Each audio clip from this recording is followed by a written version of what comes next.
வணக்கம் மக்களே.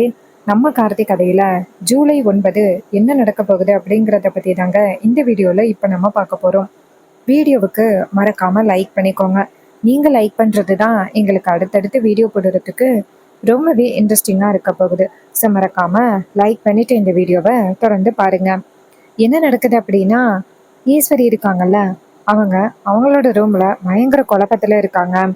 ஏன்னா அந்த பொண்ணு வந்துட்டு உண்மை சொல்லிட்டு போனாங்கல்ல. அவங்க என்ன சொன்னாங்க அப்படின்னா, சந்திரா தான் வந்துட்டு அந்த டாக்டர் கிட்ட இந்த மாதிரி பொய் சொல்ல சொன்னாங்க அப்படின்னு சொல்லிட்டு போறாங்க. அப்ப ஈஸ்வரிக்கு ஒரே சந்தேகமா இருக்கு. சந்திரா எதுக்காக இப்படி பண்றா? சரி, அவளை கூப்பிட்டு கேட்டுடலாம் அப்படின்னு நேரா சந்திராவை அவங்களோட ரூமுக்கு கூப்பிடுறாங்க. சந்திரா வந்துட்டு நேரா ரூமுக்கு வந்ததும் அவங்க அக்காவை பார்த்து, அக்கா சொல்லுக்கா, என்கிட்ட ஏதாவது முக்கியமான விஷயத்த கேட்கணுமாக்கா, என்ன தனியா கூப்பிடுற அப்படின்னு. ஈஸ்வரி சொல்றாங்க, சந்திரா, நான் இப்போ ஒரு விஷயம் உன்கிட்ட கேட்பேன். அதுக்கு நீ எந்தவித ஒளிவு மறைவும் இல்லாம என்கிட்ட உண்மையை சொல்லணும். அதுக்கு சந்திரா சொல்றாங்க, அக்கா சொல்லுக்கா என்ன அப்படின்னு. நீ கேட்டா அதுக்கு நான் பதில் சொல்லாம இருப்பேனா? சொல்லுக்கா அப்படின்னு கேக்குறாங்க. அதுக்கு ஈஸ்வரி சொல்றாங்க, இங்க பாரு, இன்னைக்கு காலையில நடந்த விஷயம் பத்தி உனக்கு தெரியாது. ஏன்னா நீ வீட்ல இல்ல. நான் அப்ப அதை பத்தி தான் நான் கேட்க போறேன். இதை கேட்டதும் சந்திரா ஷாக் ஆகுறாங்க. ஆகா, நம்ம காலையில நம்ம புருஷனை பாக்குறதுக்காக போனோம். அவரு எப்படி இருக்காரு அப்படின்னு. அந்த கேப்ல இந்த வீட்ல ஏதோ நடந்திருக்கு. சரி, என்ன நடந்தாலும் சரி, அக்காவை ஏமாத்துறது ரொம்ப சுலபம். அவ என்ன சொன்னாலும் அவளை எப்படியாவது நம்ம வந்துட்டு ஏமாத்திடுவோம் அப்படின்னு அவங்க அக்காவை பார்த்து, சொல்லுக்கா, என்ன முக்கியமான விஷயம்னு சொல்லுக்கா அப்படின்னு. ஈஸ்வரி சொல்றாங்க, இங்க பாரு சந்திரா, எனக்கு வந்து ஆரம்பத்துல இருந்தே உனக்கு உன் மேல வந்து எனக்கு எந்தவித சந்தேகமும் இல்லை. நீ என்னோட தங்கச்சி. நீ என்னைக்குமே வந்துட்டு எந்த வகையிலையும் தவறா நடக்க மாட்ட அப்படிங்கிறது எனக்கு தெரியும். இருந்தாலும் எனக்கு ஒரு சின்ன சந்தேகம் காலையில நடந்ததை வச்சு கேட்குறேன். அதுக்கு சந்திரா சொல்றாங்க, அக்கா கேளுக்கா, நீ ஏன் வந்துட்டு தயங்குற? நான் உன்னோட தங்கச்சி. நீ என்னை வந்துட்டு பெத்த பொண்ணு மாதிரி பார்த்துக்கிட்ட. நீ என்கிட்ட கேள்வி கேட்கறதுக்கு முழு உரிமை இருக்கு. நீ கேளுக்கா அப்படின்னு. அப்ப ஈஸ்வரி சொல்றாங்க, இங்க பாரு, கொஞ்ச நாளைக்கு முன்னாடி ரேவதிக்கு ஒரு விபத்து நடந்துச்சுல்ல. அந்த விபத்துல அவளுக்கு பழைய ஞாபகங்கள் நிறைய மறந்து போச்சு. டாக்டர் என்ன சொன்னாங்க அப்படின்னா, ரேவதிக்கு பழைய ஞாபகங்களை கட்டாயப்படுத்தி வர வைக்கிறதுனால அவளுக்கு ரொம்ப பெரிய பிரச்சனை வரதுக்கு வாய்ப்புகள் இருக்கு. அதனால நீங்க இப்போதைக்கு உண்மை எதுவும் ரேவதி கிட்ட சொல்ல வேணாம் அப்படின்னு டாக்டர்ஸ் வந்துட்டு நம்ம கிட்ட சொன்னாங்க. அதை கேட்டு இது வரைக்கும் நம்ம ரேவதி கிட்ட வந்து எந்த வகையிலையும் எந்த உண்மையும் நம்ம சொல்லவே இல்லை. இதை கேட்டதும் நம்ம ஏ சந்திரா சொல்றாங்க, ஆமாக்கா, அந்த டாக்டர் தான் சொன்னாங்க, ரேவதிக்கு பழைய ஞாபகங்களை நம்ம சொல்லிடக்கூடாது. அப்படி சொன்னா அவளுக்கு வந்துட்டு ரொம்ப வந்துட்டு ஆபத்தான நிலைமை வரத்துக்கு வாய்ப்பு இருக்கு அப்படின்னு டாக்டர்ஸ் வந்துட்டு நம்மளை எச்சரிச்சாங்களே. அதனால தானக்கா ரேவதி கிட்ட நம்ம இது நாள் வரைக்கும் உண்மையை சொல்லாம இருக்கோம் அப்படின்னு. ஈஸ்வரி சொல்றாங்க, ஆமா சந்திரா, இப்போ அந்த டாக்டர் என்ன சொன்னாங்க அப்படின்னா, நீ தான் வந்துட்டு பொய் சொல்ல சொன்ன அப்படின்னு சொல்லிட்டாங்க. இதை கேட்டதும் நம்ம சந்திரா வந்துட்டு ஷாக் ஆகுறாங்க. ஆகா, அந்த டாக்டர் வந்துட்டு இவங்க கிட்ட உண்மையை சொல்லிட்டாலோ, அதான் அக்கா கேட்குறா போல.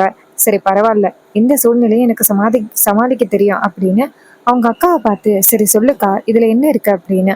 அது கேசரி சொல்றாங்க, இங்க பாருடி, அந்த டாக்டர் வந்துட்டு நீ சொன்னதுனால தான் பொய் சொல்லியிருக்காங்க.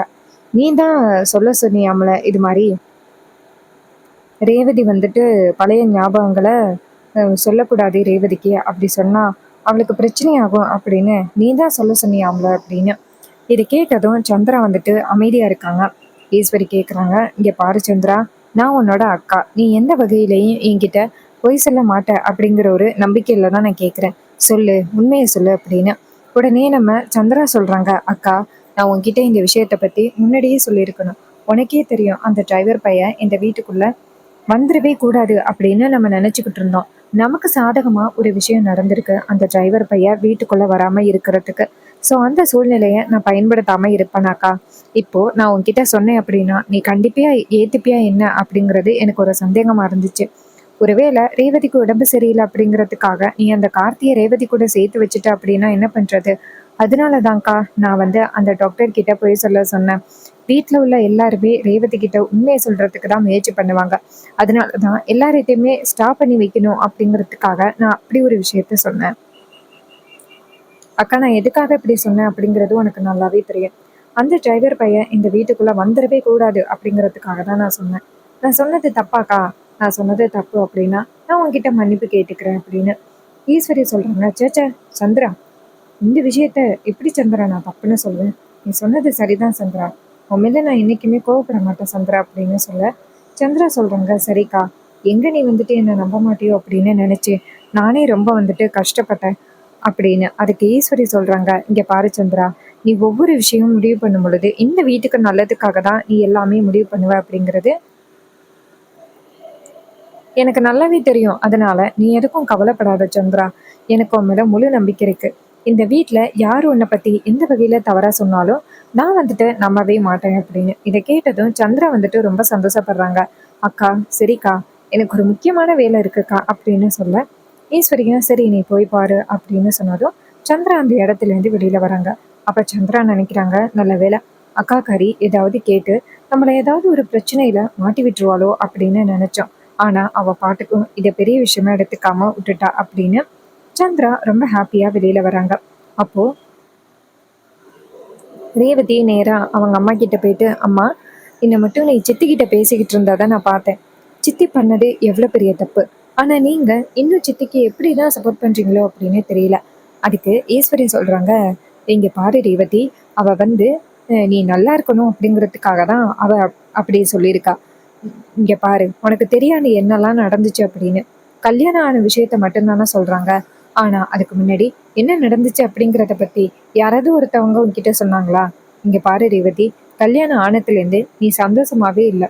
அதனாலதான் உனக்கு விவாகரத்து கூட ஏற்பாடு பண்ணோம். பஞ்சாயத்தை கூட்டி உங்க 2 பேருக்கும் எந்தவித சம்மந்தமும் இல்லை அப்படின்னு கூட நம்ம அறிவிச்சோம்.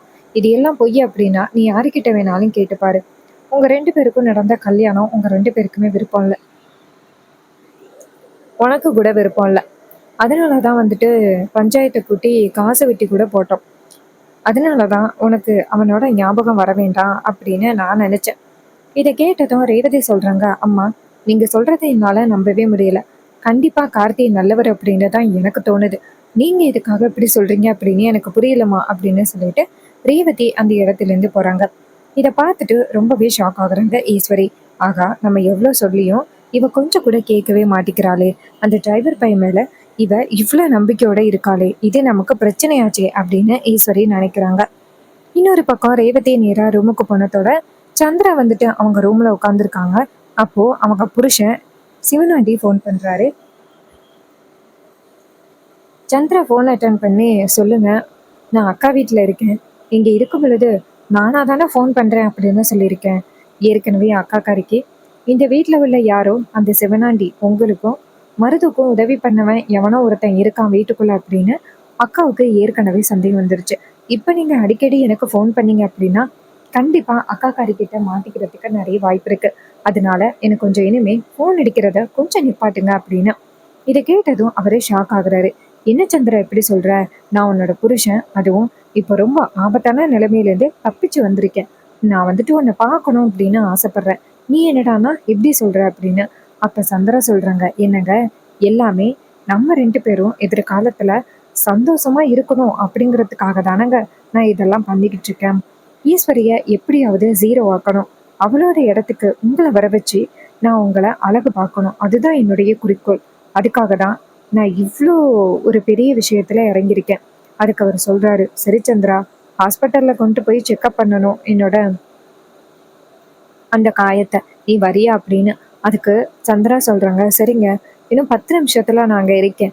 அக்கா கிட்ட அதாவது சொல்லிட்டு கிளம்புறேன் அப்படின்னு. இதை கேட்டதும் அவரும் சரி சந்திரா அப்படின்னு சொல்லிட்டு ஃபோனை கட் பண்றாரு. அப்புறமா ம், நம்ம ஈஸ்வரி இருக்காங்கல்ல, அவங்க வந்துட்டு ரூம்ல இருக்கும் பொழுது சந்திரா நினைக்கிறாங்க, அக்கா கிட்ட சொல்லிட்டு போவோமா, சரி நம்ம கோவிலுக்கு போறோம் அப்படின்னு சொல்லிட்டே போவோம். ஒருவேளை நம்ம வந்துட்டு சொல்லாம போனோம் அப்படின்னா கண்டிப்பா அக்காவுக்கு நம்ம மேல சந்தேகம் வரும். ஏற்கனவே வீட்டுல உள்ள யாரோ ஒருத்தவங்க ஏதோ ஒரு வேலை பண்றாங்க அப்படின்னு அக்காவுக்கு ஒரு சந்தேகம் வந்துருச்சு. ஸோ அக்காவுக்கு எக்காலம் முன்னிட்டும் நம்ம மேல சந்தேகம் வரக்கூடாது. அதனால நம்ம அக்கா கிட்ட சொல்லிட்டே போவோம் அப்படின்னு நேரா ஈஸ்வரி கிட்ட போயிட்டு, அக்கா, நான் கோவிலுக்கு போயிட்டு வரக்கா அப்படின்னு சொல்ல, ஈஸ்வரி சொல்றாங்க, சந்திரா, நானும் கோவிலுக்கு தான் போகலான்ட்டு இருந்தேன், இரு நானும் வரேன் அப்படின்னு. இதை கேட்டதும் சந்திரா ஷாக் ஆகுறாங்க. அப்ப சந்திரா சொல்றாங்க, இல்லக்கா, நான் அப்படியே எனக்கு ஒரு முக்கியமான வேலை இருக்குக்கா, அதை முடிச்சுட்டு அப்புறம் தான்க்கா நான் கோவிலுக்கு போவேன். நீ கோவிலுக்கு போயிட்டு வரதா இருந்தா போயிட்டு வந்திருக்கா அப்படின்னு. ஈஸ்வரி சொல்றாங்க, சரி சந்திரா, அப்ப நீ போயிட்டு வா அப்படின்னு. உடனே சந்திரா வந்துட்டு இங்கேருந்து கிளம்புறாங்க. நேரா சிவனாண்டி எப்போ பார்க்குறாங்க. சிவனாண்டி சொல்கிறாரு, சந்திரா ஏன் சந்திரா இவ்வளோ லேட்டு? சந்திரா சொல்கிறாங்க, என்னங்க இடையில அக்காக்காரி வந்துட்டா, அவளுக்கு உண்மை தெரிஞ்சிருமோ அப்படின்னு நினச்சி தான் நான் கொஞ்சம் லேட்டாக வந்தேன். இதை கேட்டதும் அவரை சொல்கிறாரு, சரி சந்திரா, சரி வா ஹாஸ்பிட்டல் போவோம் அப்படின்னு சொல்லிட்டு 2 பேருமே சேர்ந்து ஹாஸ்பிட்டல் கிளம்புறாங்க. நேராக ஹாஸ்பிட்டல் போகிறாங்க. அங்கே போயிட்டு சிவனாண்டிக்கு செக் பண்ணுறாங்க. இன்னொரு பக்கம் ஈஸ்வரி வந்துட்டு அந்த ரேவதிக்கு வந்துட்டு பழைய ஞாபகங்களை சொன்னால் மறந்துடும் அப்படின்னு பிரச்சனையாகும் அப்படின்னு சொன்னாங்கல்ல. ஸோ அதனால வந்துட்டு அந்த டாக்டரை பார்த்துட்டு என்ன உண்மை அப்படின்னு தெரிஞ்சுக்கிறதுக்காக ஈஸ்வரி வந்துட்டு நேராக ஹாஸ்பிட்டல் வராங்க. அப்போது ஈஸ்வரி நேராக அந்த டாக்டரை போயிட்டு பார்க்குறாங்க. அப்போ டாக்டர் சொல்கிறாங்க, ஆமாம் மேடம், இது மாதிரி என் பொண்ணு உங்கள் வீட்டில் வந்து சொன்ன எல்லாமே உண்மைதாங்க. அந்த உங்கள் தங்கச்சி தான் வந்துட்டு சொல்லக்கூடாது அப்படின்னு சொன்னாங்க, அதனால தான் நான் சொல்லலை அப்படின்னு. இதை கேட்டதும் ஈஸ்வரியும் சரிங்க டாக்டர் அப்படின்னு சொல்ல, அப்போ டாக்டர் சொல்கிறாங்க, மேடம் கொஞ்ச நேரத்துக்கு முன்னாடி உங்கள் தங்கச்சி வந்துட்டு அவங்க ஹஸ்பண்டோட வந்துட்டு செக் பண்ணிட்டு போனாங்களே, நீங்கள் பார்க்கலையா அப்படின்னு ஈஸ்வரி கேட்குறாங்க. என்னது, ஏன் தங்கச்சி இங்கே வந்தாங்களா அப்படின்னு. அப்போ டாக்டர் சொல்கிறாங்க, ஆமாம் உங்கள் தங்கச்சி தான் கொஞ்சம் நேரத்துக்கு முன்னாடி இங்கே வந்தாங்க அப்படின்னு ஈஸ்வரி கேட்குறாங்க. சரி, இப்போது செக் பண்ணிட்டு போயிட்டாங்களா, இப்போது எங்கே இருக்காங்க அப்படின்னு. அதுக்கு அவங்க சொல்கிறாங்க, மேடம் இப்போ தாங்க அந்த பக்கமாக போனாங்க அப்படின்னு சொன்னதும் ஈஸ்வரியும் சரி ஓகே நான் பார்க்குறேன் அப்படின்னு சொல்லிட்டு ஈஸ்வரி அங்கேருந்து வெளியில் வராங்க. வெளியில் வந்து பார்த்தா சந்திரா அவங்க ஹஸ்பண்ட் கூட நின்றுக்கிட்டு இருக்காங்க. இதை பார்த்ததும் நம்ம ஈஸ்வரிக்கு ரொம்பவே ஷாக்கிங்காக இருக்குது. சந்திரா நேராக அவங்க ஹஸ்பண்டை பார்த்து, என்னங்க நானே இப்படி உங்களை இந்த நிலைமைக்கு ஆபத்தான நிலைமைக்கு தள்ளுவேன் அப்படின்னு நான் கொஞ்சம் கூட எதிர்பார்க்கவே இல்லைங்க, என்னை மன்னிச்சிருங்க அப்படின்னு. அதுக்கு அவர் சொல்கிறாரு, இங்கே பாரு சந்திரா, இது எல்லாமே நீ யாருக்காக பண்ணிக்கிட்டு இருக்க? எனக்காக தானே சந்திரா பண்ணிக்கிட்டு இருக்க. ஸோ நான் எந்த வகையிலையும் வந்துட்டு உனக்கு எந்த வகையிலையும் தொந்தரவு கொடுக்க மாட்டேன் சந்திரா. நம்ம எப்போவுமே ரொம்ப ஹாப்பியாக இருக்கணும் அப்படின்னு நினைப்பேன் சந்திரா. அதனால தானே நீ இது எல்லாத்தையுமே பண்ணிக்கிட்டு இருக்க. நான் என்றைக்குமே உன்னை தப்பாக நினைக்க மாட்டேன். நம்மளோட எதிர்கால வாழ்க்கை சந்தோஷம்தான் சந்திரா நமக்கு ரொம்ப முக்கியம். அதுக்காக தான் நீ இவ்வளோ கஷ்டப்பட்டுக்கிட்டு இருக்க. நீ பண்ணதில் எந்தவித தப்புன்னு சொல்ல மாட்டேன் சந்திரா. அப்படியே நீ ஏதாவது பண்ணி எனக்கு எதுவும் ஆகியிருந்துச்சுன்னா அதை பற்றி நான் கவலையும் பட மாட்டேன் சந்திரா. இதை கேட்டதும் சந்திரா ரொம்ப சந்தோஷப்படுறாங்க. இங்கே பாருங்க, என்னை நீங்கள் இந்த அளவுக்கு புரிஞ்சு வச்சிருக்கீங்க. என் மேலே நீங்கள் இவ்வளோ பாசத்தோடு இருக்கீங்க. ஆனால் அக்கா என்னடான்னா அந்த பாசத்தை கொஞ்சம் கூட புரிஞ்சுக்காமையே பேசுகிறா. அவளுக்கு என்னமோ உங்களை சுத்தமாக பிடிக்கவே இல்லைங்க. அதுக்கு இவர சொல்கிறாரு, ஆமாம் சந்திரா, நம்ம 2 பேருமே உயிருக்கு உயிராக காதலிச்சோன்னு தெரிஞ்சு அவள் பிரித்து வச்சுட்டாலே, அதுவும் கல்யாணம் ஆன மறுநாளே அவள் பிரித்து வச்சுட்டால, அதுக்கு அவள் கண்டிப்பாக வந்துட்டு தண்டனை அனுபவிச்சு தான் சந்திரா ஆகணும் அப்படின்னு. அதுக்கு சந்திரா சொல்கிறாங்க, ஆமாங்க, கண்டிப்பாக தண்டனையை அனுபவிச்சு தான் ஆகணும் அப்படின்னு சொல்லி 2 பேருமே பேசிக்கிட்டு இருக்காங்க. இது எல்லாத்தையுமே ஈஸ்வரி கேட்டதும் ரொம்பவே அதிர்ச்சி ஆகுறாங்க. நம்ம சொந்த தங்கச்சி இத்தனை நாளும் அந்த சிவனாண்டி கூட சேர்ந்துக்கிட்டு நம்ம குடும்பத்துக்கு இவ்வளோ பெரிய பிரச்சனையை கொடுத்துருக்காளே, அப்போ இந்த வீட்டில் நடந்த அடுத்தடுத்த பிரச்சனைகள் எல்லாத்துக்குமே என் கூடவே இருந்த என் தங்கச்சி தான் காரணமா அப்படின்னு ஈஸ்வரிக்கு பேரதிர்ச்சியா இருக்கு. அப்போ ஈஸ்வரி நினைக்கிறாங்க, இதுக்கப்புறமும் சந்திராவை வீட்டில் வச்சிருக்கிறது ஒரு வகையிலேயும் நல்லது கிடையாது. நம்ம அவகிட்ட சண்டை போடாம அவளை நம்மளே வீட்டை விட்டு அனுப்பிடலாம் அப்படின்னு நம்ம ஈஸ்வரி நினைக்கிறாங்க. நேரா வீட்டுக்கு போறாங்க. இன்னொரு பக்கம் சிவனாண்டி சந்திராவை பார்த்து, சரி சந்திரா, ரொம்ப நேரம் நீ வெளியில வந்திருக்க, உன் அக்கா கரைக்கு ஏதாவது சந்தேகம் வந்துச்சுன்னா என்ன பண்றது, அதனால நீ வீட்டுக்கு போ சந்திரா அப்படின்னு சொல்ல, சந்திரா சொல்றாங்க, சரிங்க நான் வீட்டுக்கு கிளம்புறேன், நீங்க உடம்ப பத்திரமா பார்த்துக்கோங்க அப்படின்னு சொல்லிட்டு சந்திரா நேரா வீட்டுக்கு கிளம்புறாங்க. ஸோ ஈஸ்வரி சந்திராவோட இந்த பழிவாங்கிற எண்ணத்தை பார்த்த பிறகு என்னெல்லாம் பண்ண போறாங்க அப்படிங்கிறத அப்கமிங் எபிசோடில் நம்ம வெயிட் பண்ணி பார்க்கலாம். அண்ட் இதே மாதிரி இன்னுமே அப்டேட்ஸ் வேணும் அப்படின்னு நினச்சிங்கன்னா நம்ம சேனலை மறக்காமல் சப்ஸ்கிரைப் பண்ணிவிட்டு பக்கத்தில் உள்ள பெல்லைக்கானையும் கிளிக் பண்ணி ஆல்னு செட் பண்ணிக்கோங்க. அப்போ தாங்க அடுத்தடுத்து வீடியோஸ் போடும் பொழுது உங்களுக்கு நோட்டிஃபிகேஷன் தொடர்ச்சியாக வரும் பார்க்கலாம். தேங்க்யூ ஃபார் வாட்சிங். See you on next video.